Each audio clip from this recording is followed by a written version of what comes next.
Bom, gente, então a gente vai ter... Deixa eu passar para cá. Alô, alô. Bom, então a gente vai ter uma conferência do Ricardo Galvão, depois nós passamos a palavra para a Ana Toni colocar algumas questões, comentários, perguntas, e depois a gente pode abrir para a plateia. Eu estou abrindo aqui uma colinha com a biografia do Ricardo Galvão, porque é muita coisa, né? E eu quero falar, pelo menos, a parte mais importante. Então, Ricardo Galvão, professor titular do Instituto de Física da USP, membro da Academia Brasileira de Ciências, foi diretor do nosso CBPF aqui e do INPE, né? A gente sabe que a saída dele do INPE foi bastante trágica para nós brasileiros, né, em geral. Foi exonerado do INPE em 2019 pelo presidente Jair Bolsonaro. Listado pela revista Nature como o primeiro das 10 pessoas mais importantes para a ciência em 2019, Galvão também recebeu o Prêmio da Liberdade e Responsabilidade Científica da Associação Americana para o Avanço da Ciência. Muito obrigada, Ricardo Galvão. Lhe passo a palavra. Bom, boa noite a todos. Eu estou muito agradecido por esse convite. É sempre uma satisfação estar aqui de volta ao Rio de Janeiro, né? Eu cresci do outro lado, então eu vi o Rio de Janeiro de longe, né? De Niterói, mas já admirava. E também voltar a estar aqui no lugar que durante 7 anos do CBPF eu tive uma felicidade enorme de várias vezes participar de eventos aqui, né? Ainda estou com o coração um pouco contrito, que eu espero que vocês recuperem logo a capela, né?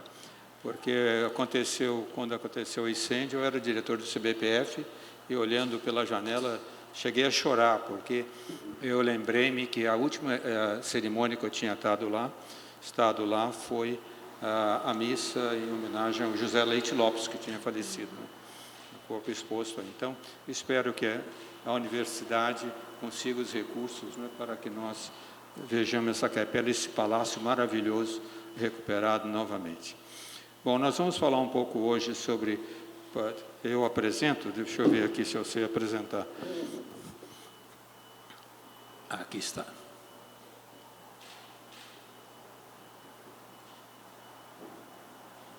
O Igor, estou abrindo aqui, mas está devagar. Vamos abrir, ótimo.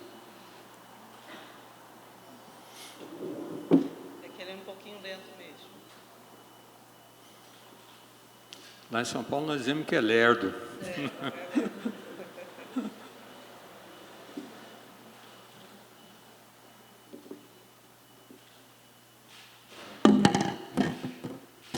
Aí está. Bom, espero não ficar à frente, vou tentar passar um pouco de lado, né?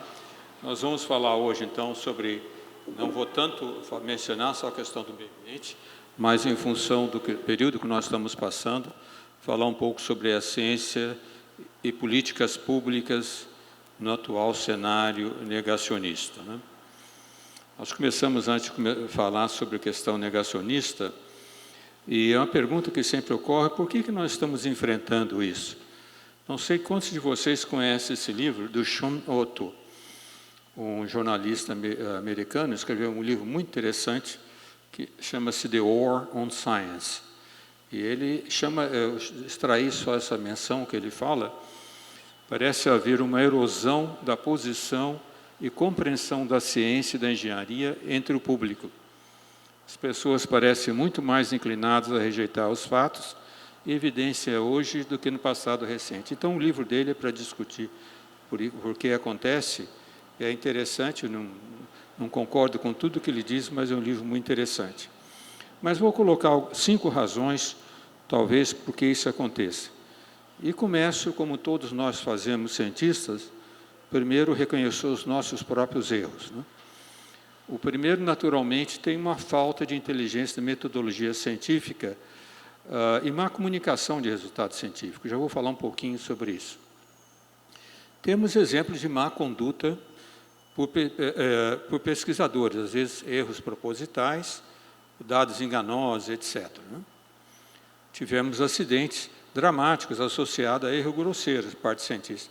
Talvez Chernobyl está aqui a pessoa que mais sabe sobre Chernobyl, se alguém quiser perguntar, colega, o Cláudio Almeida, durante 13 anos trabalhando na Agência Internacional de Energia Atômica, que visitou Chernobyl. Então, se alguém quiser fazer alguma pergunta sobre o que aconteceu, ele conhece mais do que eu. Temos a contra-propaganda de grupos de interesse, que estava conversando com a Tatiana. Esse site que vocês estão vendo aí é um site da Terra Plana, nos Estados Unidos. Vocês entram no site e vejam como eles são ardilosos, né? Apresentam as coisas de uma forma que, se a pessoa não tem uma formação básica, ela pode cair na conversa.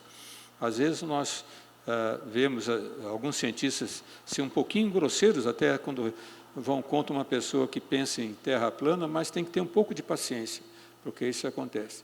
E temos o que nos interessa hoje, esse negativismo de lideranças políticas e de formadores de opinião, infelizmente estimulados pelas redes sociais. Dá uns poucos exemplos, um só de cada tema, né? Vamos ver ali, começando em físicos, não poderia deixar de mostrar um erro intencional de má conduta científica. Esse búlgaro famoso, Viktor Ninov, ele foi descobridor dos elementos 110, 111 e 112. Foi contratado nos Estados Unidos, né? E foi trabalhar, então, no Berkeley Lab, um laboratório, como eu mostro aí, 13 prêmio Nobel desde 1939. Ele, ali na ânsia de mostrar novos elementos, publicou dados fraudulentos sobre os elementos 116 e 118. Talvez vocês, quem não é da área, não conheça, foi em 2002, por aí, mas foi um choque nos Estados Unidos, né? Na comunidade científica, foi um choque, e tem outros exemplos do que isso acontece. Às vezes não é com má intenção. Aqui temos um exemplo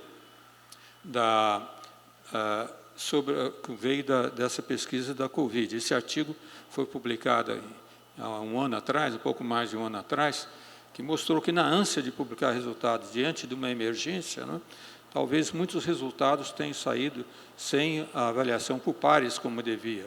Mas isso é explicado pela situação, pelo cenário que ainda enfrentamos, de certa forma. Outro ponto que eu vou chamar a atenção agora, que talvez seja um pouquinho surpresa para os membros da comunidade científica, é, às vezes, o sentimento reacionário da própria comunidade científica. E isso acontece no meio ambiente. Certo? Então, dá um exemplo famoso para nós físicos, mas vou dar talvez um viés que os físicos não gostam de falar, que é o caso Galileu Galilei, né? Uma das pessoas que mais me fez passar da engenharia para a física, quando fui ler os livros dele, do movimento do universo. Fiquei simplesmente encantado. Mas veja, quando ele desenvolveu o seu telescópio, sem ver o desenho de quem inventou na Holanda, do holandês que inventou, só de descrição ele criou o seu próprio, né, que ampliava a imagem 30 vezes. Ora, com isso ele descobriu as montanhas e vales das luas, Via Láctea, 4 lúpidas de Júpiter, manchas solares, etc.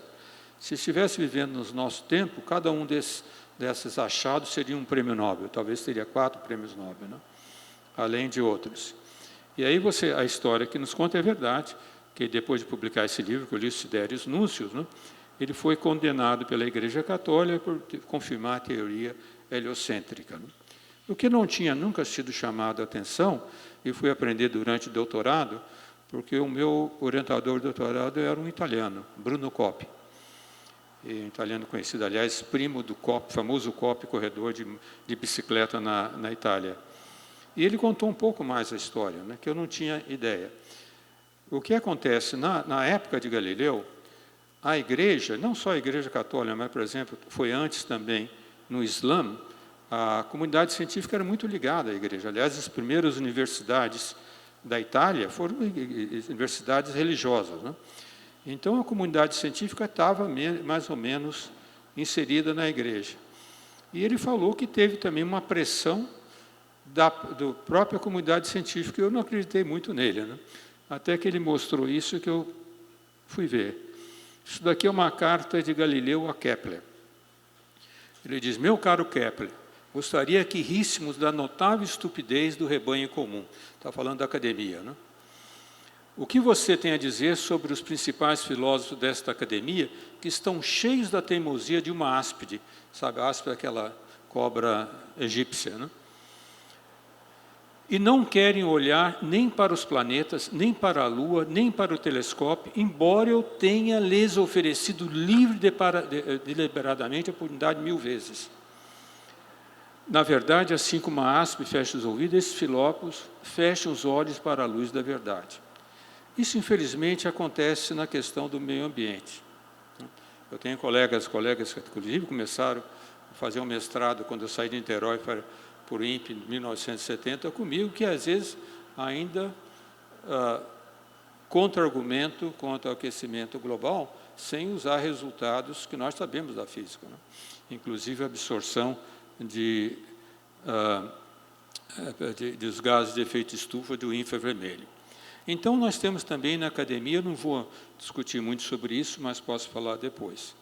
Bom, então, vista todas as nossas faltas, vamos ver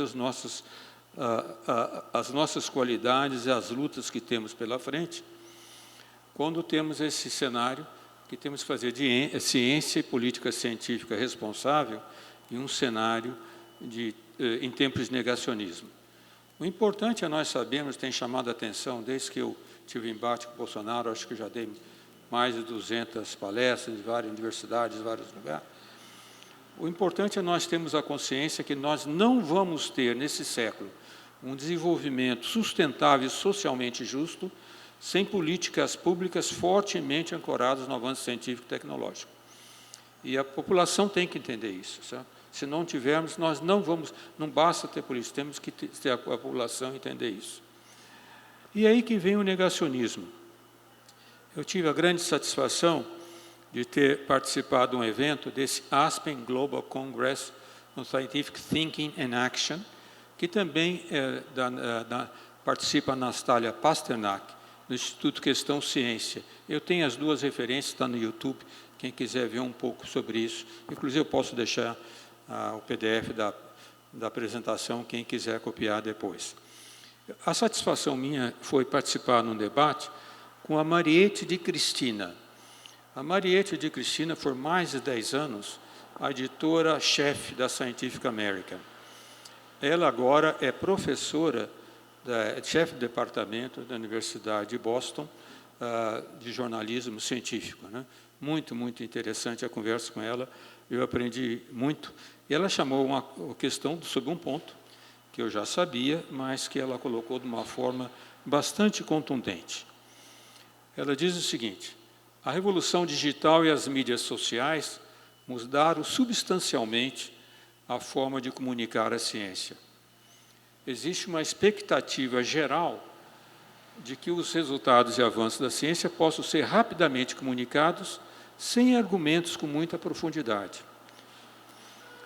A comunidade científica ainda não está preparada para comunicar a ciência dessa forma. Tem duas vezes forma, desculpa. Isso foi uma tradução livre do que ela falou, que eu tomei nota, né? E isso, Tatiana, é que é muito usado pelos negacionistas, fortemente, né, que nós estamos conversando. Infelizmente, eu só peguei as mídias sociais, porque foi imposto pela Rede de Sustentabilidade que eu tivesse mídia social, né? Mas eu não tinha até então. Porque me incomodava a falta de profundidade e que, às vezes, aparece coisa científica, é difícil responder. E aí vem outro ponto que nós mencionamos também, Tatiana, eu estou totalmente de acordo, não sei se lê esse artigo, esse autor, um colega nosso, Sven Hansson, sueco, que publicou nessa revista Studies in History and Philosophy of Science, em 2017. Ele chama a atenção de um ponto muito importante, que às vezes nós confundimos. Eu, inclusive, tenho evitado usar a palavra obscurantismo, porque o obscurantismo, no passado, era muito ligado a convicções religiosas extremadas, né, que iam contra os resultados da ciência, que era contrário ao que eles acreditavam, e talvez exageradamente. O negacionismo atual, que principalmente o negacionismo científico, é uma pseudociência intencional. É uma pseudociência intencional, principalmente por grupos, vou mostrar alguns exemplos, né? Porque quando eu tenho resultados, o modelo científico, que ameaçam interesses econômicos, ideologias políticas ou a situação confortável de grupos poderosos. Então, nós precisamos tomar um cuidado, às vezes eu chamo a atenção dos colegas que lutam contra isso, não mistura muito obscurantismo com negacionismo, vocês estão enganados. Eu já conversei com obscurantistas quando era presidente da SPE. Vocês veem que, às vezes, são até pessoas humildes, não têm desconhecimento. Esses não se iludam, certo? Estão fazendo coisas intencionalmente. Esse artigo é muito bom, que eu recomendo quem gosta desse assunto para ler, porque ele estuda em detalhe 3 casos de negacionismo com relação à teoria da relatividade, com relação à teoria da evolução e com relação à ciência climática. Muito bem explicado. Bom, mas nós temos, então, o problema de nós fazermos ciência e políticas públicas no cenário político atual negacionista, e aqui está o grande exemplo, né? Para quem admira.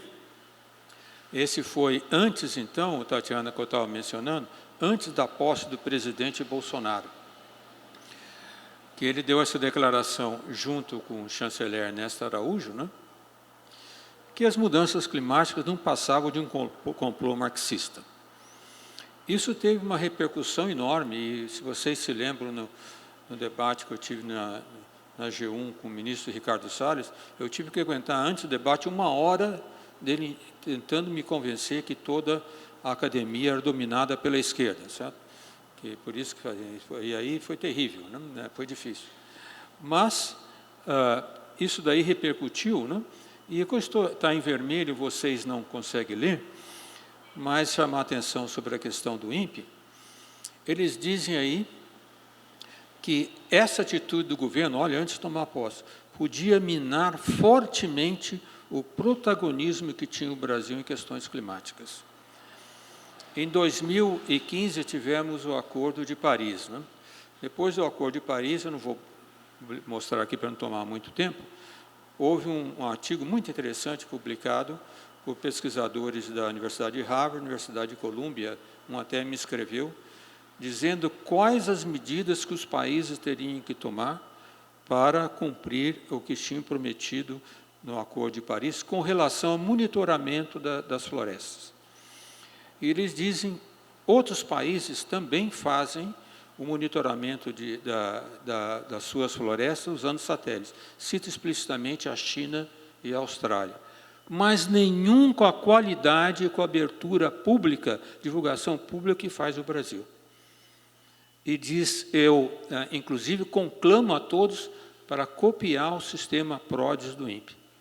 Esse era o protagonismo que nós tínhamos, que infelizmente o governo destruiu. Bom, não precisa discutir muito, eu estou aqui na frente de especialistas, né, sobre a questão. Depois, Cláudio, nós podemos até discutir por isso, né?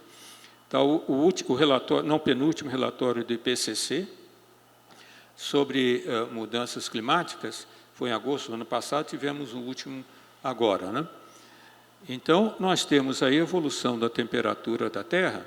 Bom, vocês todos sabem que a base do modelo é o modelo de Svante Arrhenius, o químico sueco que teve o Prêmio Nobel de Química, né? Eu não trouxe aqui porque não tinha muito tempo, mas eu gosto de mostrar o artigo dele, porque foi feito no final do século XIX, e para ajustar os dados, para mostrar que se eu dobrasse a concentração de gases de efeito estufa, a temperatura da Terra aumentaria de 4,5 graus centígrados, muito próximo do que nós observamos. Ele fez mais de 100 mil cálculos à mão, com regra de cálculo. Hoje, os alunos que reclamam têm mais de 100 mil cálculos à mão.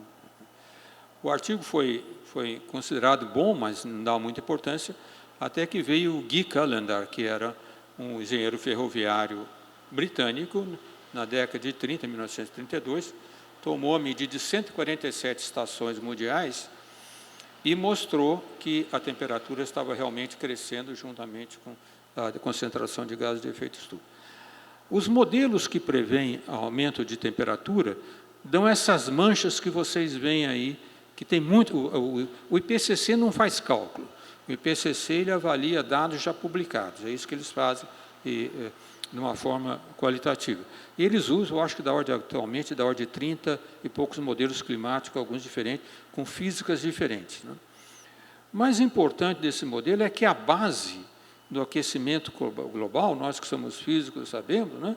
É só teoria de radiação, absorção e teoria de radiação. Então, a curva por baixo, que dá a famosa teoria de Arrhenius-Calendar, dá um suporte base sem problema nenhum. Mas aí vocês veem, eu não vou falar muito no passado, posso falar depois se quiserem, não é tanto objetivo, mas esse último relatório é muito interessante. Aquela mancha mais azul que vocês veem é o resultado da simulação da variação de temperatura, só levando em conta os efeitos naturais. Efeitos naturais de mudança da órbita da Terra, inclinação do eixo, erupções e tudo está sendo levado em conta desde 1850. Aquela mancha mais amarela é a previsão desses modelos, levando em conta também o efeito antrópico. E a curva suave, que talvez espero que aí de trás esteja vendo amarela, é o medido. Sabe? Então é muito difícil contra-atacar isso. Né? Para a pessoa dizer que não tem esse efeito, tem que dar outra razão. Não pode dizer só que não existe, né? Tem que dar outra razão. Aliás, eu critico muito o IPCC, porque ele não é claro para o público.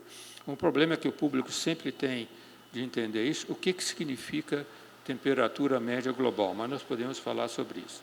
Bom, e nós sabemos que para a melhor maneira de evitar aquecimento global é a absorção de gás carbônico da atmosfera pelas florestas tropicais, né? E aí vem a importância do Brasil, porque nós temos 3 grandes florestas tropicais no mundo para fazer isso. A bacia amazônica, a bacia do Congo belga e as florestas da Indonésia, que já estão quase todas desmatadas para produzir óleo de palma. E a Amazônia, até pouco tempo, absorvia mais gás carbônico do que emitia. Mas aí vocês veem, isso daqui é um gráfico da Agência Espacial Europeia de junho de 2021.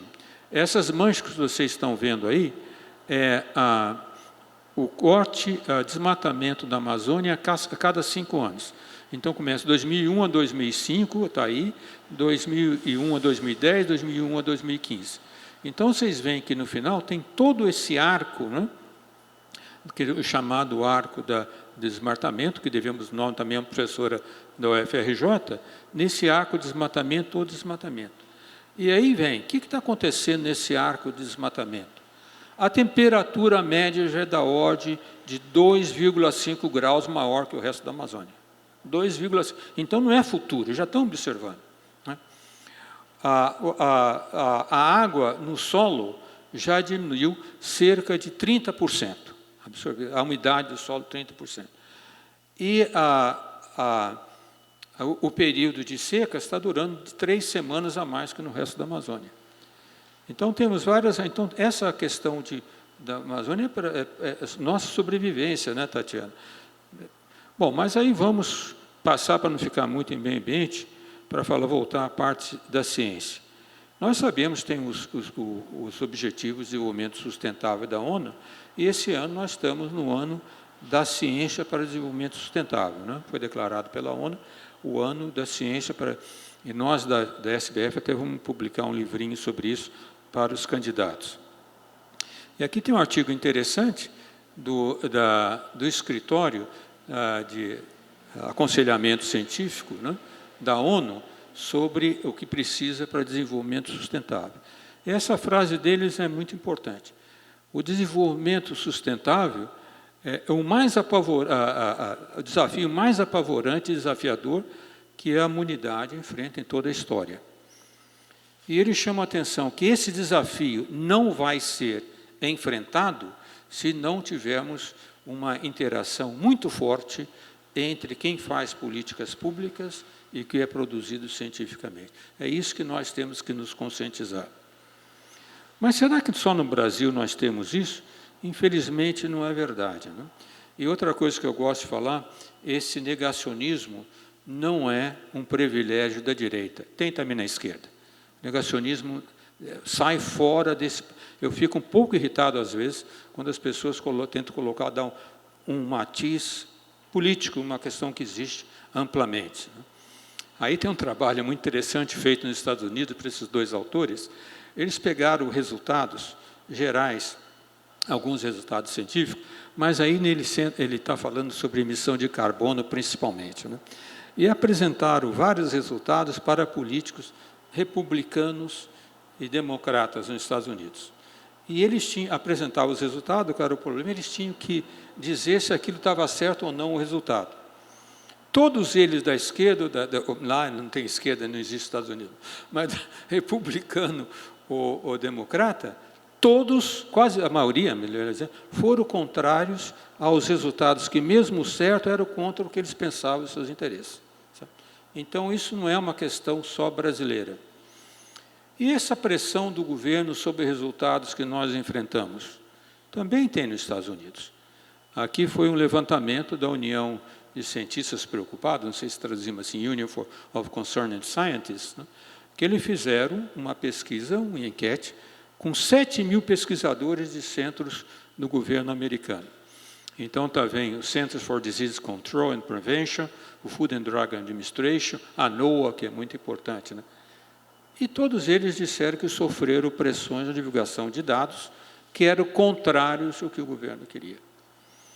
Então, nós temos que ter, essa é uma preocupação mundial. Eu não vou colocar outros lugares da Europa, que eu tenho também, mas só para encurtar o tempo, não colocar só no Brasil.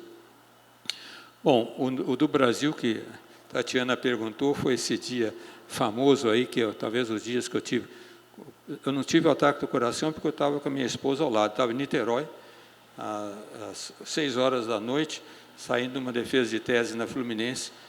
Aí recebo um telefonema de um amigo meu, que é o presidente do sindicato de cientistas na área espacial em São José dos Campos, o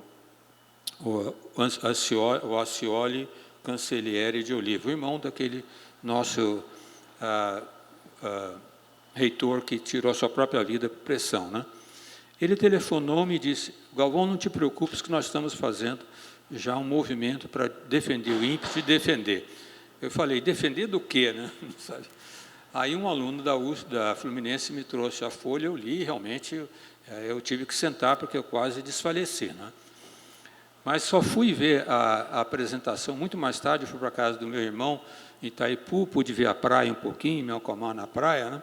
E lá para as 2 horas da manhã eu fui ver, e aí realmente eu desfaleci mesmo, porque foi um ataque muito violento.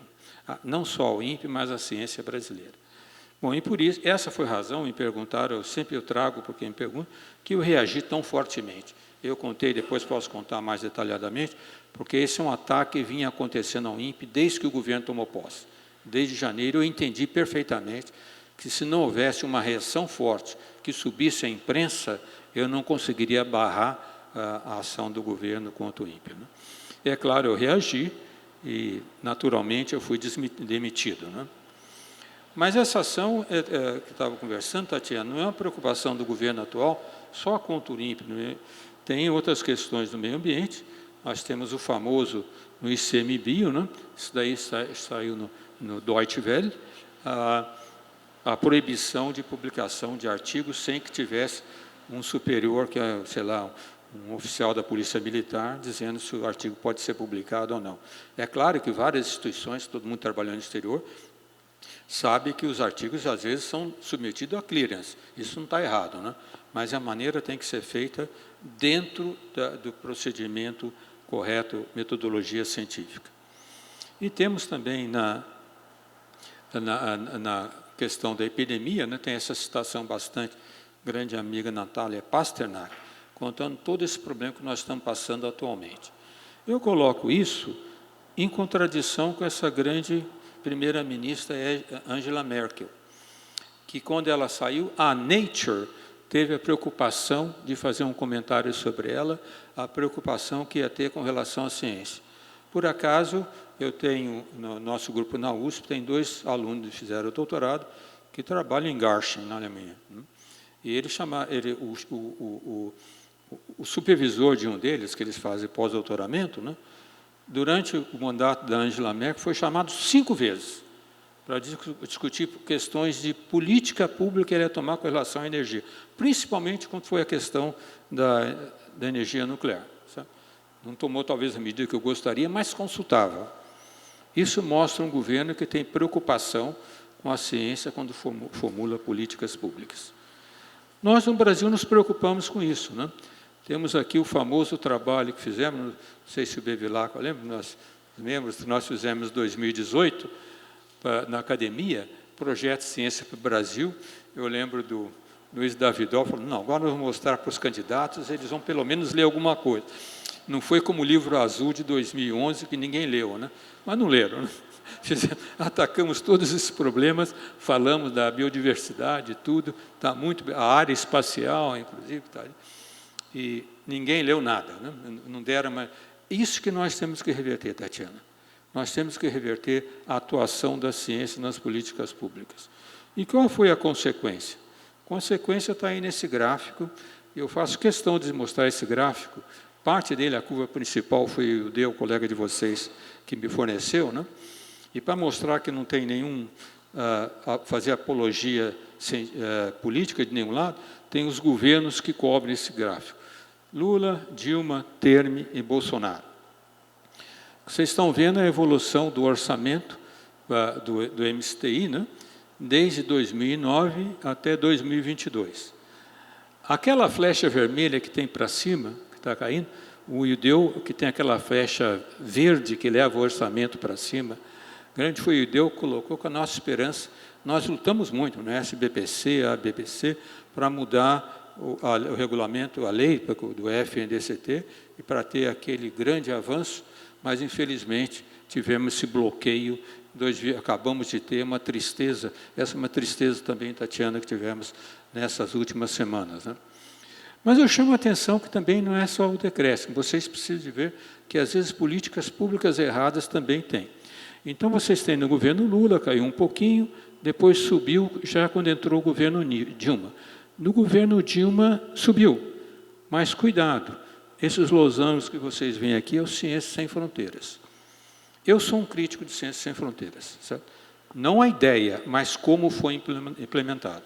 A ideia é boa, mas como foi implementado. Então, vocês veem que, quando veio a EC 95, a emenda constitucional, né, veio no governo Temer, teve um corte grande, mas, em 2015, dos 9 bilhões que nós tínhamos, 4,5 bilhões era de Ciência Sem Fronteira. Eu desafio a qualquer um que me monte um relatório muito bem feito do resultado de Ciência Sem Fronteira. Desafio, não tem. Fora leafletos disso. Então, nós estamos há muito tempo com um financiamento de ciência e tecnologia muito fraco.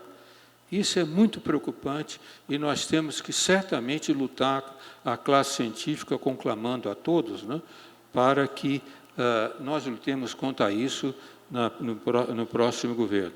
Esse bloqueio que nos afetou, então 2,5 bilhões no Ministério de Ciência e Tecnologia, o maior de todos os ministérios, o maior corte de todos os ministérios, né?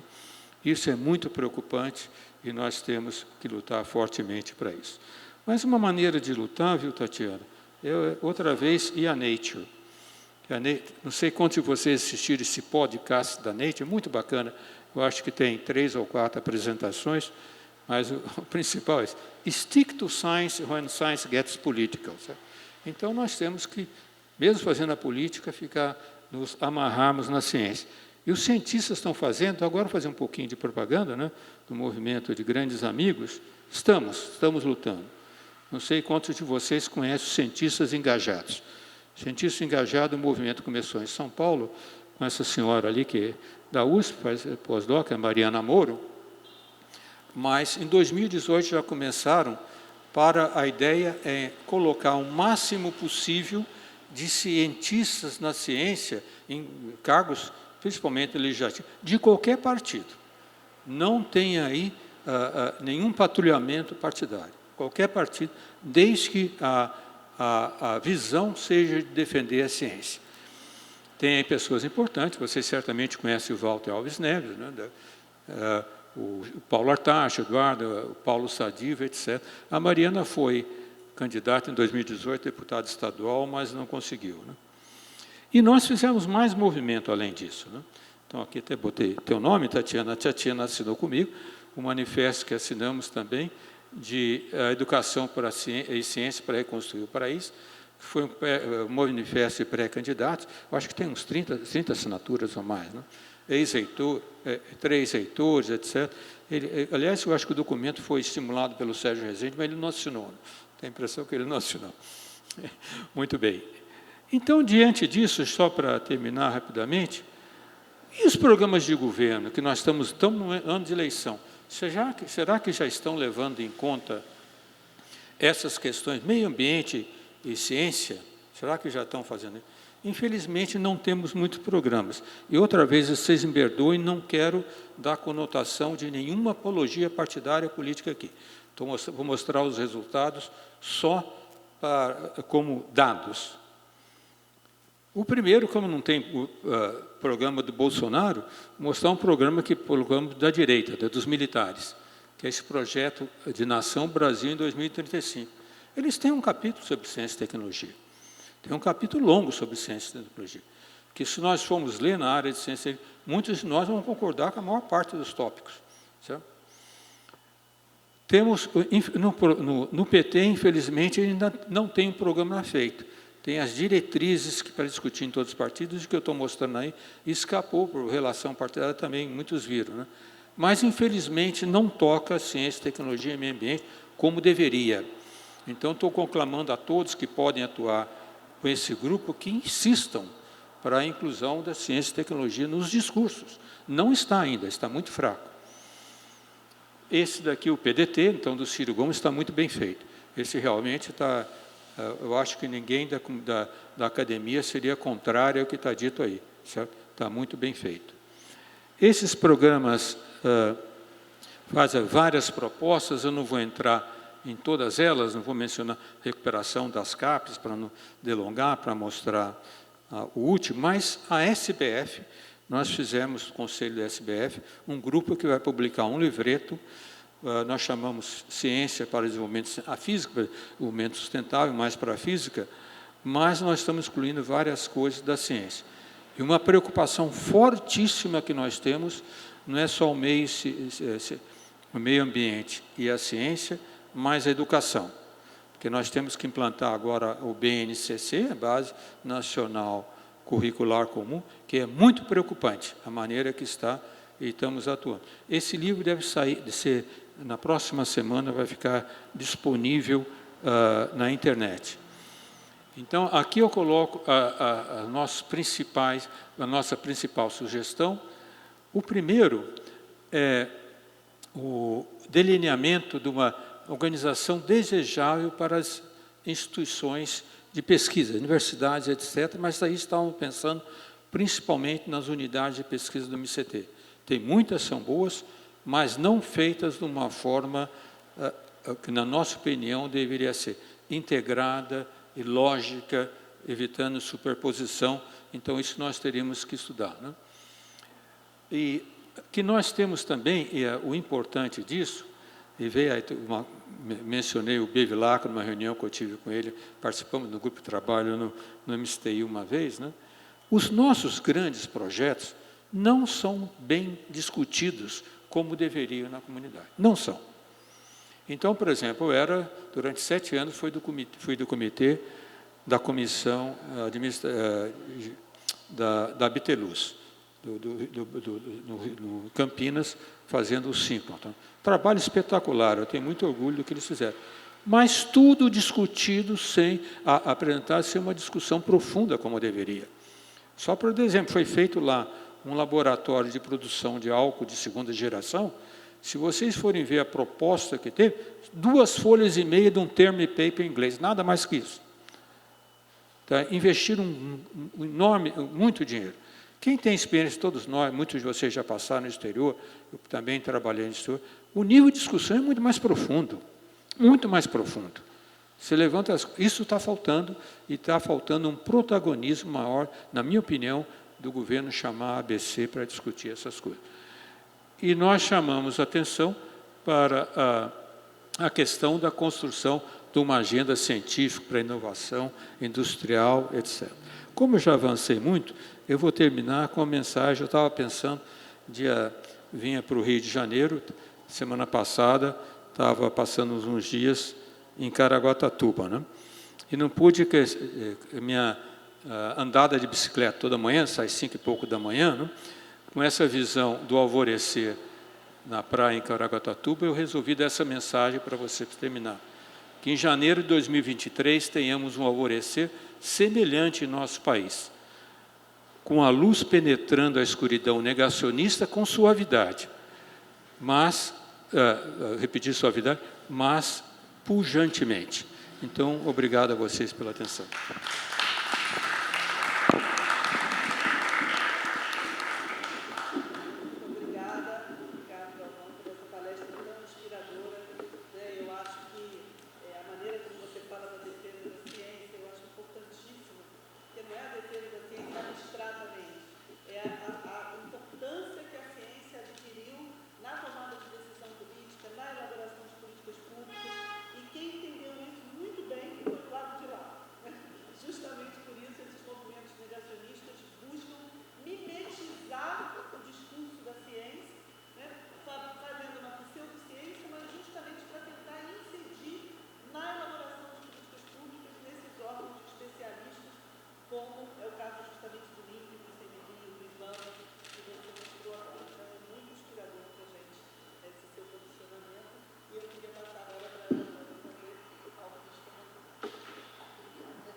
Com o Bruno, hoje, então, um dia muito, muito triste, então, realmente, muito obrigado aí por essa trajetória impressionante e por esta palestra também. Eu tenho o privilégio de ser debatedora, posso fazer algumas perguntas antes de abrir para os outros, então vou usar esse momento rapidamente, fazer algumas considerações e algumas perguntas. A pergunta que eu fico é, quem é que está ganhando esta guerra entre ciência e negacionismo? A minha impressão é que a gente está no meio de uma guerra, mas eu tenho a sensação que, apesar do outro lado estar ferozmente e violentamente contra a ciência, me dá a impressão que a ciência está ganhando e sempre ganhará, porque tem os fatos e tem a ciência atrás dela. Então, acho que nessa guerra prolongada, difícil e dura, tentando ver que, sim, também estamos ganhando, a ciência está ganhando, olha as vacinas, mesmo ganhando em comunicar com a sociedade, quando a gente vê como é que a sociedade brasileira, mesmo com essa propaganda horrorosa de não se vacine, vai virar jacaré, a população em massa se vacinou. Quando a gente olha para o negacionismo climático aqui no Brasil, contra os dados do INPE, sobre a Amazônia, a mobilização sobre desmatamento da mídia nacional, da mídia internacional, da sociedade civil, de novo, e a gente faz muito opinion poll, a sociedade brasileira, em massa, acredita em mudanças do clima, acredita que tem um fenômeno. Então, apesar do negacionismo, a gente está ganhando. Só que essa guerra está acabando com muitos excelentes cientistas e está acabando muito com uma melhor da ciência, né? Então, eu acho que esse é um dos grandes problemas. Quando eu olho para o negacionista, também uma pergunta que me fica, e adoraria de te ouvir, por que se escolheu o tema de clima, entre tantos problemas ambientais? O tema de clima virou um tema na qual os negacionistas, não só o clima, logicamente, mas o tema de clima virou um tema que eles se agarraram para ajudar o negacionismo. Por que o tema de clima, né? E não é só no Brasil, no mundo inteiro. A minha hipótese, mas eu não fiz pesquisa para comprovar, é que traz o tema de clima, para resolvê-lo, tem que ter uma ação global, ele tem que ser pensado no coletivo. Ele não é um setor, não é outro setor, não é um país, não é outro país, somos todos. É um dado que, primeiro, é coletivo. Então, para uma agenda nacionalista, fechada, protecionismo, no pior sentido da palavra, o tema de clima cai como uma luva para os negacionistas. E isso a gente vê, quanto mais nacionalista, e você colocou, e eu assino embaixo, de direita ou de esquerda, a gente percebe que essa agenda tem sido usada.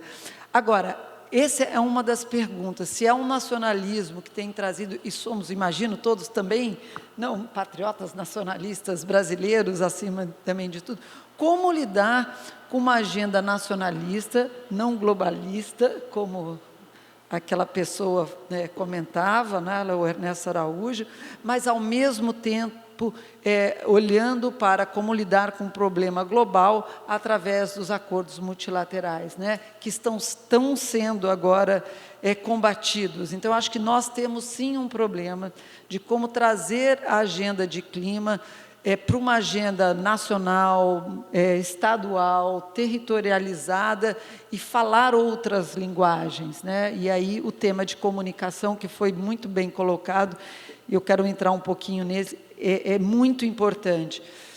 Talvez, e nada como discutir, ter um palestrante que é cientista, porque começa falando os seus próprios erros, né? A minha culpa. Nós, da sociedade civil, normalmente, a gente já começa com afirmativas, e os políticos ainda pior ainda, né? É sempre assim, no afirmativo, nunca erram, mas os cientistas não, sempre colocando na minha culpa, assim, o que podia ter feito melhor. E acho que o tema da comunicação que foi colocado, eu acho que para todos nós que trabalhamos no clima, tivemos até um outro debate aqui, né, Tati, que vocês fizeram uma pesquisa sobre isso, o quão mal nos comunicamos, né? Isso é verdade, o quanto a gente não consegue falar de clima em termos mais corriqueiros do cotidiano, e quem o fala é meio desprezado por utilizar um vocabulário mais populista. No outro dia eu estava num debate e explicaram, era um grupo de pessoas muito simples, e a pessoa tentou explicar o que era mudanças do clima e falou assim, olha, é como se o planeta está com febre, é como se você for ficar com uma febre de 40 graus permanentemente. Seu corpo vai sendo destruído, cada um dos órgãos. E depois tinha uma pessoa assim, essa analogia foi péssima, mas muita gente entendeu o que estava... Então, eu acho que somos nossos piores inimigos. E eu vejo algumas organizações, como Serra Pilheira, até o Mapa Biomas, com uma parceria ali com o INPE muito grande, tentando trazer uma linguagem mais populista, trazendo uma coisa de apps, internet, de uma maneira para fluir, mas somos muito críticos muitas vezes, e a gente fica tirando entre os nossos pares. Então, acho que isso é uma coisa que a gente pode e deve aprender muito mais. E aí eu trago o papel da sociedade civil e da filantropia, um pouco, que é da onde um pouco eu falo. Acho que a parceria que a gente tem cavado e cada vez mais próximo da sociedade civil com a academia, eu acho que é uma boa divisão de trabalho. A academia fazendo ciência, como faz com brilhantismo, sociedade civil, nesse papel de fazer essa ponte com a sociedade, de comunicar com a sociedade, de traduzir, né, um pouco isso. Acho que a gente vem fazendo, e o INPE é um caso espetacular nessa diálogo com a sociedade civil de maneira ampla, mas eu acho que a gente, nesses planos de governo, eu acho que a gente podia explorar muito mais, de uma maneira mais coordenada, como fazer isso de uma maneira mais intencional do que simplesmente alguns grupos com algumas. A gente percebe o quanto faz falta ter esse papel. E eu queria, então, finalizar deixando duas perguntas. Uma é essa, se você realmente acha que a ciência está ganhando contra os negacionismos aqui no Brasil, eu vejo dessa maneira, mas adoraria te ouvir. E segundo, olhando para as eleições. Nas eleições, a gente da sociedade civil, falando da área de clima e meio ambiente, a gente vem conversando com todos os candidatos e candidatas. Bolsonaro, se fez alguma coisa, fez com que todos os candidatos percebessem que eles vão ser obrigados a falar de mudanças do clima, porque Bolsonaro não foi tão ruim, que deu aí a oportunidade para todos os outros perceberem que tem uma vantagem política mesmo de lidar com o clima. Muitos deles não têm nem ideia do que estamos falando, mas estão tentando ali colocar. Mas essas agendas, como você colocou, não está vindo casada do tema de clima com o tema da ciência. A gente tem que, né, trazer essas agendas um pouco mais perto. Mas eu senti falta de ouvir, e logicamente, políticas públicas, fundamental, e é por aí que a gente vai em relação às universidades, mas qual é o papel do setor privado, tanto para a ciência, mas especificamente para as ciências do clima no Brasil? Há um papel? Minha sensação é que esse distanciamento que tem ainda no Brasil, né, em muitas, do setor privado com a ciência, e lógico, em relação à sociedade civil, que a gente também vai precisar trazer o setor privado junto, porque senão a gente percebe como é que eles se colocam quando tem que escolher entre um lado e outro, e a gente tem que trazer eles para os nossos lados. Então, o que significa, o que poderia ser sugerido ao setor privado para trazê-los para o lado da ciência? Eles têm esse interesse? Imagino que sim, e se tem, como é que a gente aproxima? Agradeço muito a oportunidade.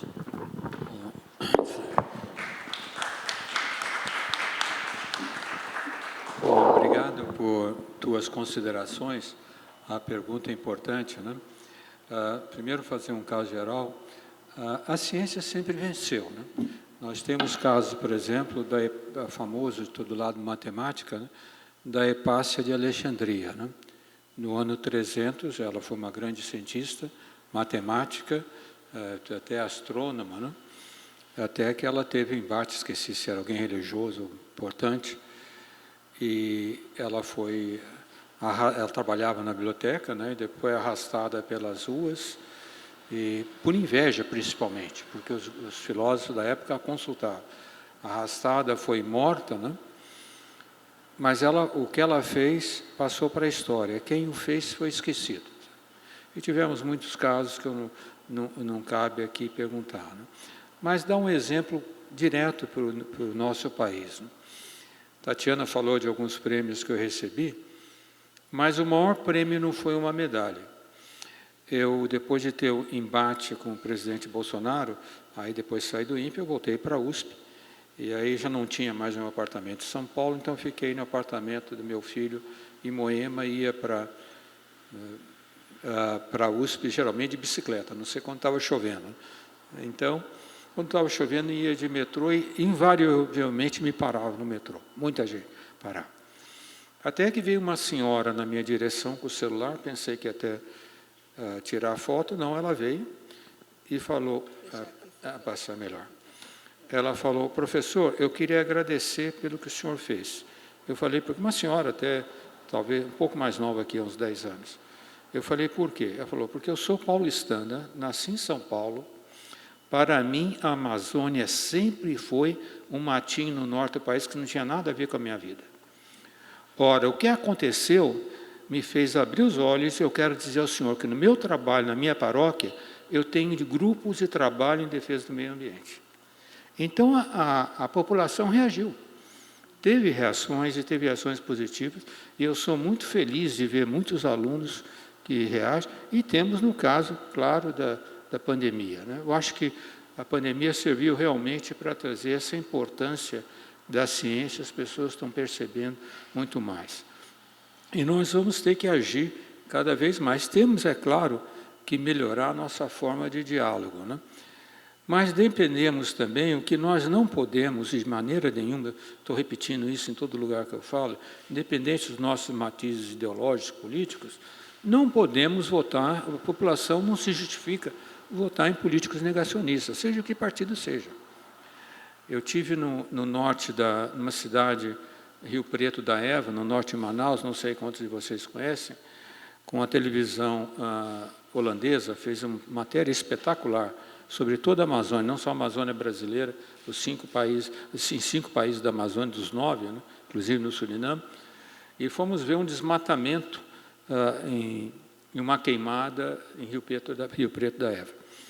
E a repórter, que mora no Brasil, fala razoavelmente bem português, me apresentou ao dono do local, um senhor humilde, e falou aqui, olha, eu vou apresentar ao professor Galvão, que foi diretor do INPE, não do INPA, porque tem o INPA da Amazônia, mas do INPE. Aí ele falou, não, eu sei quem que é o INPA cuida da Amazônia e o INPE de coisa espacial. Né? Aí ele me perguntou, por que o senhor trabalha em coisas espaciais, se nós sabemos que não é preciso estar voando com satélites, porque a Terra é plana, como o governo diz. Né? Aí eu respondi para ele, tentei explicar na melhor forma possível, mas quando nos afastamos, a repórter holandesa e perguntou-me, a que veio da Holanda, eu cheguei no Brasil há pouco tempo e estou ouvindo essa questão de terra plana, mas o ministro da Educação não se manifestou que isso está errado? Não tem uma comunicação oficial do governo? Então, vocês vejam que a preocupação. Ela falou, se fosse na Holanda, teria imediatamente. Morei na Holanda, então eu sei que é isso mesmo que faria, certo? Então, também nós temos que nos responsabilizar por aqueles que nos representam, além da divulgação. Bom, a questão da participação, vamos dizer, do empresário, dizer do capitalismo. Né? É claro que muito na Amazônia, pelo menos, foi feito um capitalismo predatório que explorou, mas tem coisas bem feitas e melhor, eu vou dizer. Eu não acredito que nós possamos ter um desenvolvimento sustentável na Amazônia, preservando a floresta, sem participação do capital privado. Não tem jeito. Certo? O governo vai ter que ter uma ação articuladora. E tem muitas coisas, questão de legislação, de questões judiciais, tem que ter uma ação articuladora. Mas não acredito que possamos fazer criando só empresas públicas. Isso não vai funcionar. Quem conhece, que já esteve na Amazônia, vai ver que aqueles que estão lá, e muitos que desmataram, mesmo os empresários maldosos, eles têm uma visão que, se for diferente, eles não vão atuar. E eu acredito que alguns empresários podem passar. Então, eu vou dar um exemplo. Quando eu tive o debate na G1 com o ministro Ricardo Salles, o outro debatador era o Marcelo Brito, né? Que é da associação, e também o CEO da Agropalma. Né? A Agropalma produz óleo de palma na Amazônia, plantando só em áreas já desmatadas ou degradadas, e mantendo entre as linhas de palmeiras 15 metros de distância, aonde cresce a floresta nativa, e o óleo de palma é extraído com agricultura familiar. Então, as famílias extraem, fornecem, isso dá ordem de R$3.000 de renda para uma família por mês. Certo? Tem que ter coisas inteligentes, certo? E tem que ter investimento inteligente. Mas no debate, depois do debate, ele virou-se para o Ricardo Salles, eles se conheciam, né? Inclusive o Marcelo Brito foi chamado lá para arrefecer um pouco o clima entre eu e o Salles. Né? E ele virou-se ao Ricardo Salles e disse, ô Ricardo, vocês têm que mudar o discurso, senão vocês vão afetar completamente as exportações, ele falou a palavra, do bom agronegócio brasileiro. Ele falou, na Agropalma, por exemplo, o nosso maior competidor é a Indonésia. Nós ainda somos o 5º produtor, a Indonésia produz óleo de palma, que é o azeite de dendê, né? Óleo de palma, desmatando. Quando souberem que nós estamos desmatando também, vai ser nosso fim, ele falou. Ricardo Salles respondeu, aí realmente eu saí de lá com o coração contrito, né, como brasileiro. Falou, o Marcelo, você sabe que nós não podemos fazer isso, porque o presidente Bolsonaro foi eleito com 100% de apoio dos madeireiros mineradores ilegais da Amazônia. Ainda usou a palavra ilegal. Frente a Lopretti, que estava lá. Né? Mas, então, tem empresário, nós tivemos os 3 banqueiros que interessaram. Né? Eu fui, a Gol fez uma entrevista comigo, preocupada com a questão ESG, porque no transporte aéreo é muito difícil ter coisa sustentável. Né? Então, já demos sugestões de onde investir na Amazônia, como fazer. Né? E Na verdade, como diz muito bem o professor Carlos Nobre, no seu projeto Amazônia 4.0, as oportunidades para desenvolvimento sustentável, preservando a floresta, são imensas, mas tem que ter, eu sempre falo, muita gente fala, tem que ter vontade política. Eu falo, tem que ter um pouco de vontade política, mas muita competência. Certo? Às vezes as pessoas esquecem que é necessário. E os recursos vão ter que vir, na maior parte, infelizmente, do capital privado. Porque se nós analisarmos, Tatiana, a situação econômica, a educação, a saúde no Brasil, o governo que entrar vai ter que investir nisso, nós vamos ter que recuperar. Educação, saúde e ciência e tecnologia. No começo vai ter que o governo articular o capital privado, na minha opinião. Obrigada, gente. Agora a gente pode fazer uma rodada do público. Eu mesma depois quero fazer também os comentários, mas vamos abrir. Luiz Bevilacqua, que muito nos honra também com a sua presença. Não, bota aqui, está gravando. É que está gravando. Fala. Galvão, muito obrigado por essa excelente palestra que nos esclareceu muitas coisas e nos, enfim, coloca numa situação crítica também em relação não só ao governo que nós vamos ter o ano que vem, mas em relação ao mundo também. A responsabilidade do Brasil, acredito, principalmente em relações climáticas, né, é muito importante em relação ao contexto internacional. Eu tinha várias perguntas, vou fazer umas 2 ou 3. Primeiro é o seguinte, com relação a essa questão climática, é possível uma recuperação, quer dizer, um retorno para evitar que essa tragédia que está se projetando, como você falou, esse aumento de 1,5 grau, 2,5 graus, né, nos próximos anos, isso seja freado e haja um retorno a uma situação de recuperação, e se isso é possível, com que tipo de ação, né? Porque se for, eu acho que o Brasil teria um papel muito importante nisso, acho eu. Né? A segunda questão é mais com relação a nós mesmos, a todas essas propostas que você fez, que a senhora também fez, eu acho que são excelentes, né? Mas o que eu vejo em termos de realidade é o seguinte, você referiu-se ao livro azul, ninguém leu o livro azul. O Luiz Davidovich fica, enfim, eu conversei com ele várias vezes, fica completamente agoniado com isso, né? Bom, o livro azul foi um projeto que foi organizado no tempo quem estava era o Sérgio Rezende, né, como ministro de Ciência e Tecnologia, para o país, um projeto de desenvolvimento nacional em que participaram não só universidades, mas várias empresas, né? O setor privado, o setor público, uma coisa espetacular. Um trabalho extraordinário, uma loucura de trabalho, muito bem feito. Bom, então, esse é um tipo de realidade que a gente vive, né? Que há essa falta de consultar as coisas que nós falamos. Outra coisa, isso eu vivi um pouco quando estava no governo, a cada 4 anos o governo que assume esquece tudo que outro foi feito, não há continuidade. Bom, mas são várias outras perguntas. O que eu queria te consultar é o seguinte, com relação a todas as ações que nós temos tomado, algumas que você mesmo apresentou, eu tenho sentido falta no nosso país de uma cooperação espontânea quase, entre as nossas universidades, Galvão. Entre as nossas universidades, a gente não se conversa, a gente conversa com o MIT, a gente conversa com a Polytechnique, a gente conversa com o Hamburg e outras universidades. Entre nós não nos falamos. Eu não sei se eu estou ficando um pouco pessimista, mas essa rede que mais espontânea, né? Isso não existe. Tá bom, pessoal, tem os INCT, o Instituto Nacional de Ciência e Tecnologia, que são redes importantes, mas é preciso mais.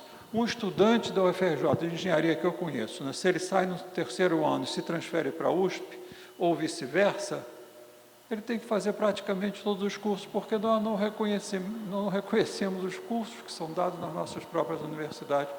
Eu queria que o senhor comentasse um pouco isso, se eu estou exagerando nessa minha perspectiva, ou, se não, como a gente conseguiria um diálogo muito mais profundo e mais concreto, né, entre as nossas próprias universidades. Né? Bom, aí tem outro, bom, mas isso aí já. Bom, muito boas perguntas, Bevilacqua, eu agradeço. Vou ver se eu as lembro em ordem corretamente. A questão da recuperação, se é possível reverter o aquecimento global, como foi muito bem dito, isso depende muito de uma estruturação mundial. Sabe? Não podemos atuar, podemos fazer localmente, mas a estruturação mundial é importante. Só para dar um número, uma estimativa, eu acho grosseira, de nós recuperar todas as grandes florestas tropicais, reflorestar e aumentar muito mais a captura de CO2, né? É da ordem de 400 bilhões de dólares. O gasto mundial com armamento antes da guerra da Rússia e Ucrânia é 4 trilhões de dólares. Então, é dessa ordem de grandeza que nós estamos falando. A preocupação é muito grande, já aproveito para falar também o comentário que foi feito, porque nós não algumas reações, nós não podemos esquecer que nós tivemos 150 anos de desenvolvimento bastante rápido, baseado na disponibilidade de combustível fóssil barato. E muito foi feito nessa direção. De certa forma, até vou colocar entre aspas a palavra compreensível, que haja algumas reações contra a mudança. Certo? Isso, e mesmo nos Estados Unidos, que em relação a mudanças climáticas, até prêmios Nobel de Física disseram que não havia. A questão de 15 anos atrás, um deles, da área de magnetismo, até saiu da Sociedade Americana de Física por causa disso. Então, tem essas reações, mas é preciso uma estruturação mundial. Falando especificamente sobre a Amazônia em particular, vai ter um evento, eu vou participar agora em setembro, promovido pela Nature, sobre a questão de recuperação da Amazônia.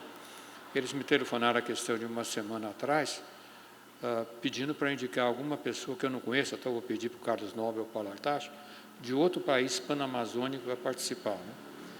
Porque quem conhece a Amazônia não adianta só fazer no Brasil. Aquilo tem que ser... E aí que é o problema, porque na hora de fazer diálogo e arrumar e fazer isso, o INPE faz um grande trabalho. O INPE dá para todos os países panamazônicos os cursos de treinamento para análise de imagens de satélite de desmatamento. Certo? Então, o trabalho é feito. Mas a interlocução a mais alto nível, política, precisa que o governo, principalmente do Brasil, maior parte, tenha respeitabilidade. Se não tiver, não funciona. Certo?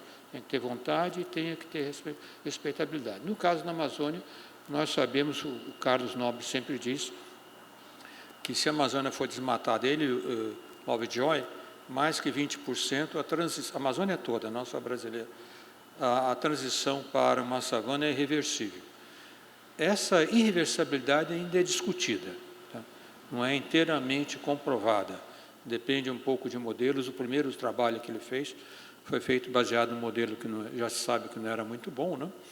Mas nós já temos medidas da Luciana Gatti, uma pesquisadora do INPE, que ela faz medida não com satélites, mas com aviões, e fez o levantamento, publicou, acho que em julho do ano passado, um trabalho na Nature, que já mostrou que grande parte da Amazônia já está emitindo mais gás de carbono do que absorvendo. O INPE tinha um programa muito grande, muito bom, chamado Terra Brasilis, que foi até 2015, que mostrava o que acontecia com as áreas que foram desmatadas.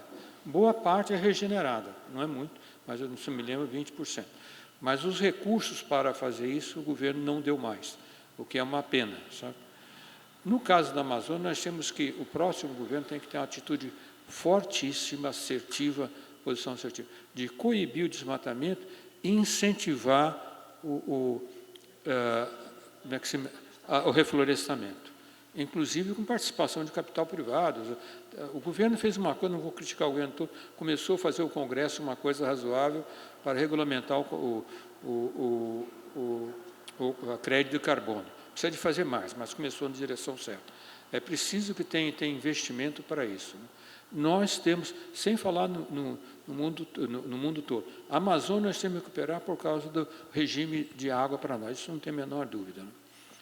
Com relação à universidade, tocaste num ponto que isso me toca a alma profundamente, né? Dissestes que se alguém vai da USP para cá, ou da FRJ para lá, né, tem que começar os cursos toda vez. Eu, durante muitos anos, eu fui responsável pelo curso de Física da Poli. Então, eu organizava o curso de Física da Poli, até primeiro e segundo ano, da parte experimental, etc. E eu gostava de acompanhar as turmas. Eu dava aula no primeiro ano, depois no segundo. Eu, como era organizador no curso, né, eles sempre pediam para dar aula de Física para os cursos mais difíceis em Física, que não tenha nenhum, não leve a mão, mas Engenharia Química, ou Engenharia Civil, etc.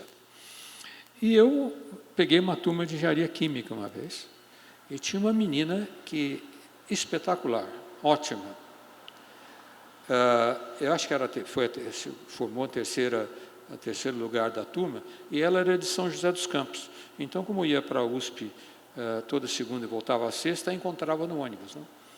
Fui para o segundo ano, não a encontrei mais. Falei, puxa, o que aconteceu? Aí, por acaso, uma vez encontrei com ela em São José dos Campos, perguntei, o que aconteceu? Não está mais fazendo engenharia química? Falou, não, professor, fazendo o curso de engenharia química, eu vi que eu não é engenharia química que eu quero, é química. Falei, então transferiste para a química? Ela falou, não, estou estudando fazer vestibular outra vez.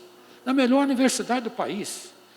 Eu não preciso falar para uma pessoa que criou a FABC. Nós somos completamente retrógrados na nossa organização universitária. Não é só a comunicação e universidades. Não?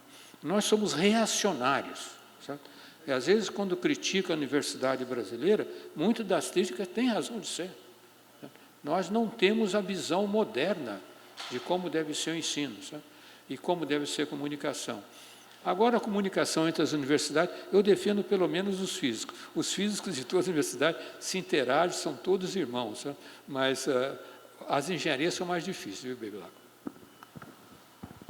Bom, gente, só para dar uma palavra aqui de positiva, a gente tem aqui, inclusive sediado no Fórum de Ciência e Cultura, um projeto chamado Universidade do Futuro, que a ideia é a gente estudar a própria universidade, como está mudando, para a gente propor uma reformulação dos currículos e dos cursos nessa direção, né? E a Ana Célia também, que é diretora do Colégio Brasileiro de Altos Estudos, está instituindo, criando aqui um Instituto do Futuro, né? Também com essa visão da gente reformular a universidade a partir desses desafios do mundo de hoje.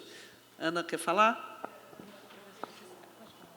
Posso, claro. Você mencionou o projeto Amazônia 4.0, né, do Carlos Nobre, e eu fiquei muito impressionada com a exposição dele, né, de uma maneira assim, muito sintética. Ele falou de 5 frentes, né, que constituem esse projeto Amazônia 4.0, perdão. Primeiro é o lockdown do desflorestamento, né? Um lockdown igual que aconteceu na pandemia. Vamos parar integralmente esse desmatamento, porque é agora, tem que ser parado imediatamente. O segundo é refazer, né, recuperar a floresta, principalmente nesse arco do desmatamento que você também fez referência. Terceira, a bioeconomia. Eu sempre digo que a Amazônia podia ser a fazenda vegana do mundo, porque realmente os recursos que se tem lá são maravilhosos. O quarto é a capacitação dos recursos humanos, que é o papel da universidade. O quinto é construir essa massa cinzenta, né, como a exemplo de São José dos Campos, que com o Instituto de lá, que construiu a Embraer, né? Então, são 5 medidas que eu acho que dariam conta, né? Elas são muito promissoras. Então, primeiro era perguntar se você vê mais alguma medida que fosse necessária. E segundo, é como que a gente, na questão da capacitação dos recursos humanos, e ainda na direção da questão que o Bevilacqua levantou, como que a gente poderia, neste caso, realmente unir as universidades importantes do país e tratar dessa questão de capacitação de recursos humanos para a Amazônia, para esse projeto da Amazônia 4.0, porque eu acho que isso é uma possibilidade concreta, de realmente unir esforços e tentar justamente uma cooperação brasileira para capacitar os recursos humanos que são necessários para a reversão do quadro da Amazônia. O Carlos Nobre resumiu em 5 pontos, né? Eu primeiro quero chamar a atenção que nós falamos muito do 4.0, porque ele é um cientista de destaque no país, de grande respeitabilidade mundial, né? Mas existem outros projetos também, muito bem elaborados, muito bem pensados, né? E com levantamentos até mais detalhados, até eu esqueci o nome, eu acho que é Policy Initiative da PUC, né? Tem os projetos bastante interessantes, e isso tem que ser bem discutido no Congresso e levado, né? Eu vou começar pelo segundo, da questão da educação, mas vamos falar do projeto, 4.0, que ele um pouquinho mais detalhado. O que essencialmente se quer fazer é relembrar que a Zona Franca de Manaus foi muito importante para o desenvolvimento da região, né? Muito importante, mas baseado numa tecnologia da década de 50, 60, que já não cabe mais. E o que o Carlos Nobre chama atenção, com o irmão dele, Israel Nobre, muito bem, é que as tecnologias modernas nos permitem fazer várias pequenas espécies de zonas francas, né, em todas as regiões da Amazônia, atendendo a vocação local para fazer uma PPP, uma parceria público-privada, desenvolvida, usando tecnologia moderna, porque hoje nos contatamos por satélite, não tem problema nenhum, né? Inclusive aquilo que o Musk veio fazer, que é uma mentira, porque nós temos o SGDC, que pode comunicar com toda a Amazônia, e o GeoSed lançado, né? Temos energia solar, eólica em alguns lugares, então nós podemos, em vários lugares, ele está fazendo um lugar, explorar vocações locais, fazer de grupo até menores e mais fácil de fazer para explorar. Vocês sabem que o açaí, por exemplo, produz 10 vezes mais, rende mais 10 vezes que no mesmo local produzindo soja, né? Então, isso é possível fazer, essa é a ideia essencialmente do projeto, mas deveria ser estendido mais, né? O outro problema que falta, aí é essencial nesse 4.0, que ele não menciona passando, a questão jurídica da Amazônia é essencial, absolutamente essencial, certo? Se vocês, agora não lembro se foi o MAP Biomas Alerta, o INPA da Amazônia, o outro INPA, né, chamando a atenção do CAR em terras indígenas, né? Tem registro no CAR, registro em terras indígenas. A questão jurídica da Amazônia é terrível, porque vocês se lembram, lembro bem quando começaram a invadir a Amazônia, né? Não é invadir, conquistar os militares, vou usar a palavra correta, tinham medo, né? Aquela famosa frase do Delfim Neto, a maneira de conquistar a Amazônia é fazer de lá um faroeste e depois nós mandamos o xerife, né? Xerife que nunca foi. Então, a questão jurídica é complicada. Só para dar um exemplo, eu fui mais na Amazônia depois que eu estava no INPE, né? Várias vezes, lá vendo algumas condições, eu fui ver, por exemplo, uma fazenda que estava desmatando.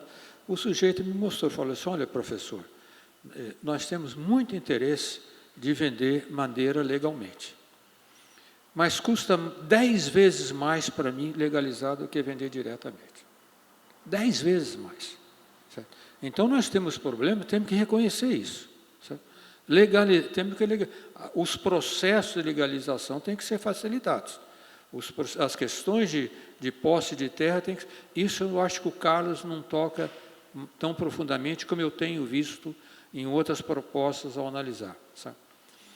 A outra questão é absolutamente essencial, realmente, melhorar a educação na Amazônia, né? E o Carlos fala do Instituto, o MIT da Amazônia, que ele chama. Como eu e ele fomos formados no MIT, ele pediu até para colaborar. Aí eu vejo um pouquinho um erro de estratégia dele, até mencionei para ele, não veio se vai mudar. A Amazônia tem grandes universidades, Tem a Universidade de Manaus, tem a Universidade do Pará, tem outro. Essa ideia deveria ser começada articulando o que as universidades podem fazer. Porque quando se faz uma proposta assim, é imediata a reação. As pessoas, então, essa articulação, eu acho que ele deveria melhorá-la. Por isso. A Ana vai responder, vou aproveitar para adicionar um dado na pergunta. Eu também queria saber um pouco sobre a escala desse tipo de projeto. Será que realmente dá para ter uma escala grande ou são projetos pontuais? Eu também falo um pouco do Amazônia 4.0, que nós somos parceiras do Carlos Nobre, estamos apoiando o Amazônia 4.0, mas acho que um pouco, assim, acho que a gente, falando de Amazônia, a gente tem que abraçar a complexidade. Tem que entender que e não tem bala de prata, não tem um projeto, não tem outro projeto, não tem solução fácil. Porque se a gente achar que qualquer uma metodologia, um projeto vai dar conta, errado. Então, acho que a Amazônia 4.0 é um entre muitos projetos, como foi colocado. Acho que tem um problema de escala, nem começou a ser implementado ainda. É uma excelente ideia, tomara que dê certo, a gente torce que dê certo, mas ainda não tem escala. É um piloto, se vai conseguir ter escala, a gente ainda não sabe. Mas tem iniciativas, vou mencionando assim, algumas, da própria Amazônia, que acho que foi o que o Ricardo Galvão colocou, as excelentes universidades da Amazônia, né? Tem um projeto que a gente apoia chamado RISA, que é uma rede de doutores e mestres da Amazônia, onde ploteia todos os doutores e mestres das universidades da Amazônia. Para fomentar um pouco, foi colocado parceria com aquelas universidades, né?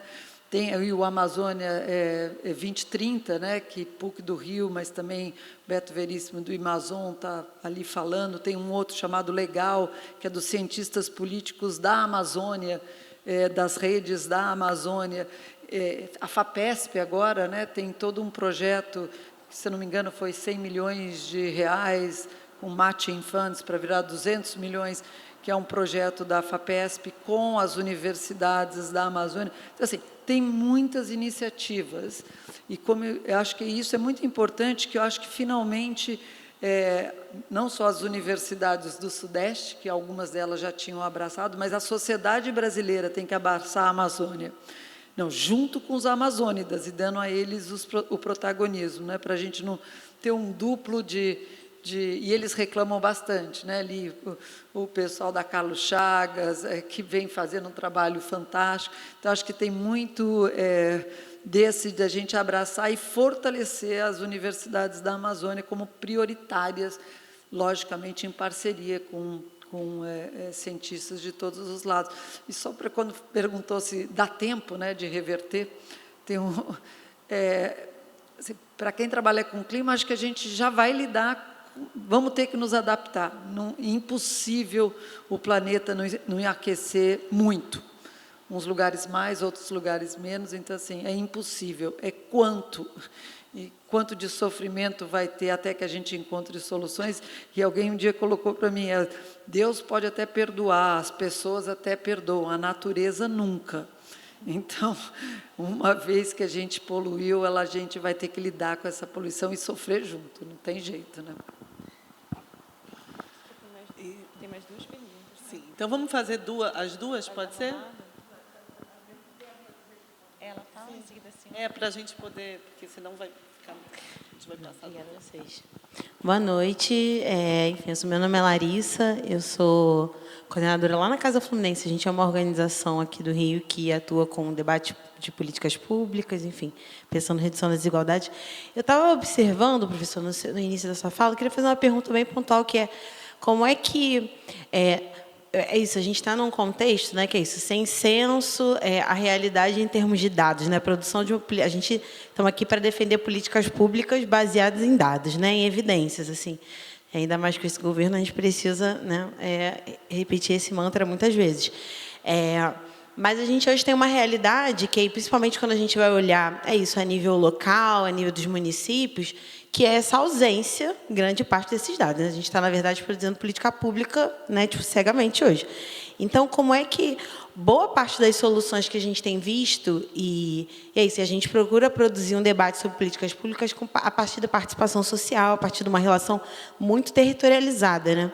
Que eu acho que também está no desafio do debate da agenda do clima, como a gente está falando aqui. Hoje tem tido uma resposta que tem a ver com geração cidadã de dados, né? E aí eu fiquei só um pouco curiosa, na verdade, eu vi sobre como é que essa ciência que debate esse rigor, esse cuidado com essa produção de dados, como é que ela vê esse movimento de geração cidadã de dados, né? Que é, na verdade, essa articulação territorial que vai buscar produzir respostas que, às vezes, esses dados públicos, enfim, e essas bases não respondem a isso. Ou então, às vezes, produzem, na verdade, uma realidade desconexa. Por exemplo, a gente estava hoje à tarde numa mesa com debate sobre saneamento aqui do Rio, e é isso, se a gente vai acessar hoje a base, não sei, se eu não me engano, acho que é a base do SIM, vai falar que, por exemplo, sei lá, tem X%, é super alto o índice de saneamento tratado no Rio de Janeiro, dizendo que a Maré, por exemplo, tem tratamento de saneamento básico, que não é o caso, né?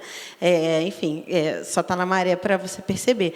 E aí, um pouco pensando isso, né? Como é que a gente lida, nesse contexto desse desafio, né?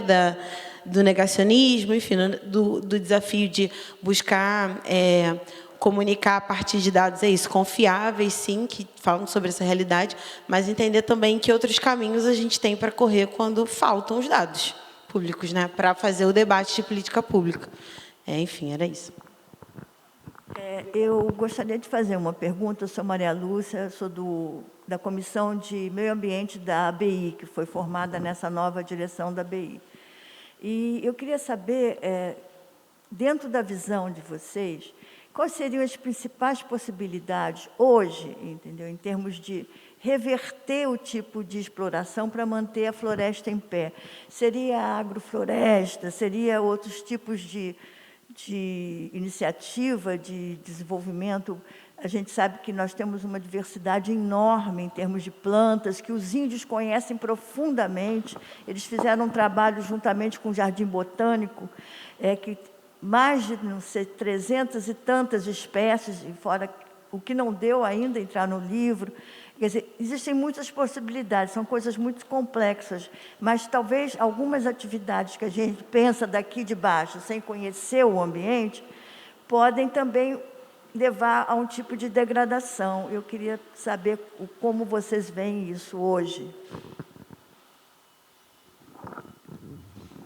Eu não sei se eu entendi bem tua pergunta. Qual a pergunta? A solução para o desmatamento. Hoje já está... alguma experiência de agrofloresta, como o açaí, quais as coisas que hoje já seriam possíveis para começar? Logicamente, existe uma pluralidade de opções, né? Bom, deixa eu começar pela primeira pergunta, né? A primeira coisa, naturalmente, quando nós falamos de políticas públicas, é importante usar a ciência, os dados que a ciência fornece, mas não é tudo. Isso não é tudo. Isso é só um componente importante, mas não explica tudo, né? E não fornece as coisas para decisão. E aí, realmente, principalmente, o importante, aí é difícil colocar, mas nós temos que colocar, né, é o nível da população ou da sociedade para entender o que está sendo oferecido para ela como política pública. Isso é um aspecto importantíssimo, certo? Principalmente na educação. E os dados, é claro, os dados científicos bons, por exemplo, no caso do desmatamento da floresta amazônica, os dados fornecidos pelo PRODES têm 95% de margem de acerto, mas pode ter até alguns dados errados, né? Então, é necessário realmente ter pessoas, ao formular a política pública, conheça, e a participação de uma sociedade representativa é muito importante, né? Mesmo em São José dos Campos, onde eu moro, né, nós temos, mesmo, tem grande coisa, tem o INPE, tem o CEMADEM, tem todo o conhecimento que precisa. O prefeito que agora saiu queria, por exemplo, abrir a possibilidade de empresários começar a investir em produção de energia elétrica queimando combustíveis fósseis, né? Então, não tem, mesmo que nós digamos que vai criar gás de efeito estufa, as discussões na sociedade são mais complexas. Ela colocou bem, é mais complexo, tem interesse, é mais complexo. E aí precisa muito de quem decide, quem formula, e a participação popular é muito importante, né? Inclusive, esse trabalho que nós estamos fazendo da SBF, nós vamos mandar não somente para os candidatos à presidência, mas para todos os candidatos aos governos de Estado.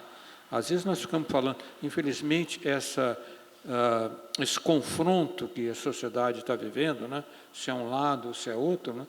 A maior parte da população está esquecendo que muito quem decide é o Estado. Certo? Então, por exemplo, no Estado do Pará, é importantíssima a ação do pessoal do Estado do Pará, que, na questão da polícia, inclusive, lá, sobre coibir desmatamento. Então, aí nós temos que ter políticos bons, não tem jeito, e uma participação forte da sociedade. Eu rejeitei, não é que rejeitei, eu resisti muito quando a Marina me convidou para colaborar nas propostas, né? Mas eu vi que, a certa hora, o cientista tem que atuar também, ajudar a sociedade a resolver os problemas. Bom, a questão do desmatamento da política. Então, eu vou colocar num contexto mais geral, né? Primeira coisa importante, vou falar no termo mudanças climáticas. Nas mudanças climáticas, além de controlar o desmatamento, nós temos que atacar fortemente a questão da transição energética. Então, no nosso livro da SBF, que nós vamos publicar, nós levantamos as questões importantíssimas que já está acontecendo no Brasil. Nós já estamos produzindo quase, eu acho que o mês passado deu o máximo, quase 19% de potência instalada eólica no Brasil, né, na nossa matriz energética, em todo o norte, norte, nordeste, Rio Grande do Sul e parte do Brasil. Eu acho que estamos atingindo 3 ou 4% de fotovoltaica, e se espera aumentar. Aí vai acontecer que não vai ter jeito de resistir, vai começar a ficar mais barato produzir sustentavelmente do que de outra maneira. Isso é quase inevitável, sabe? Então vai ter até uma certa força econômica para isso. Sabe? No desmatamento nós falamos da participação, foi perguntada a participação privada. Nós temos que tornar o controle do desmatamento e mesmo o reflorestamento atrativo economicamente, não tem a menor dúvida. Sabe? Nós temos que ter esquemas fortes para que isso aconteça. Coibir só nunca funciona. Só coibir nunca vai funcionar, como eu já mencionei. Eu tenho esperança que algumas coisas possam ser feitas, mas é difícil, sabe? É muito difícil. Eu passo a maior parte do tempo, na verdade, não em São José dos Campos, num sítio pequeno que eu tenho, que é Paraibuna, que é uma cidade entre São José dos Campos e a praia, Caraguatatuba, nas montanhas. Nós temos, é lá que a água toda de vocês vem, né? Onde nasce o Rio Paraíba. O Rio Paraíba, ele é formado do Rio Paraitinga e Paraibuna, forma lá a água que vem para o Rio de Janeiro, as represas estão lá. Bem na nascente da represa tem uma área espetacular, uma área de reserva ambiental. E eu passava sempre lá, porque eu gosto de andar de bicicleta de manhã por lá. Um dia, eu passando, eu vi tudo, uma cerca bastante cara, feita, gente trabalhando. Eu vi que não era fazendeiro, porque é muito dinheiro investido. Fui saber, para encurtar a história, uma empresa de São José dos Campos, que tem grande investimento militar, chamada Macgi, conseguiu licença, Sebrae em São José dos Campos, sabe? Licença, para colocar lá uma instalação de teste de explosivos. Numa área de proteção ambiental. Eu não sei como tiveram a possibilidade, tiveram aquela autorização. Eu entrei, então, com o governo do Estado para saber, realmente eles submeteram aquela pedido provisório, né? Mas depois fizeram a instalação toda. Tentei usar a imprensa para me ajudar, não adiantar. Eu sou amigo do João Lara Mesquita, que tem aquele, o Mar, como é que é Mar? No estado de São Paulo, esqueci o nome, que ele fala mais sobre Mar, fala sobre BME. O levei lá. Tá? Ele tentou atuar junto com a imprensa, eles bloquearam, não sei como. Tá? E a empresa está lá. E por que eu estou dizendo isso? Eu acredito que seja possível nós revertermos desmatamento, atrair investimento, etc. Mas a população tem que estar alerta. A população tem que saber lutar e lutar mesmo. Certo? Porque se isso não acontecer, não vai haver esperança.